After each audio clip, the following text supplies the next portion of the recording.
À la tombée de la nuit, un groupe de mineurs illégaux descend dans un puits de charbon du Mpumalanga, une région minière de l'Afrique du Sud.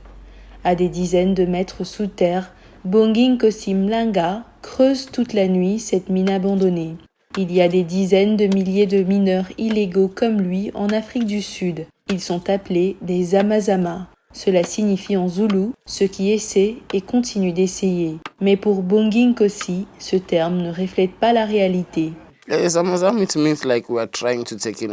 Zamazama, cela veut dire que nous essayons d'extraire le charbon, mais nous n'essayons pas, nous le faisons. Le voici d'ailleurs, nous le remontons à la surface.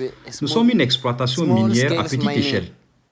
Au cours de la nuit, Bonginkosi extrait environ 1 tonne de charbon. Son activité est illégale car il n'a pas de permis, mais les autorités locales tolèrent ce type d'exploitation minière à petite échelle. Je ne vole à quiconque car personne ne peut me dire que c'est son charbon. Le travail de Bonginkosi est très dangereux. Il n'y a pas de lumière pour voir ce que l'on fait dans la mine. Les risques sont énormes car il n'y a pas non plus de ventilation pour l'air. Il y a parfois des chutes de pierres et les mineurs, faute d'équipement approprié, ne peuvent pas détecter les émissions de gaz toxiques. C'est d'ailleurs la plus grande peur de Bonginkosi. Vous vous effondrez tout simplement. L'énergie quitte votre corps qui devient si faible et vous vous effondrez. Si personne ne vous sort de la mine à temps, vous partez aux cieux. Après l'équipe de Bonginkosi, un autre groupe prend la relève.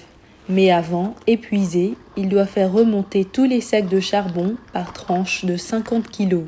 Ici, dans cette partie du Mpumalanga, le charbon est absolument partout. Il est utilisé dans les centrales électriques et il sert au quotidien pour la cuisine et le chauffage. Les mineurs et leurs familles respirent tous les jours cet air charbonneux.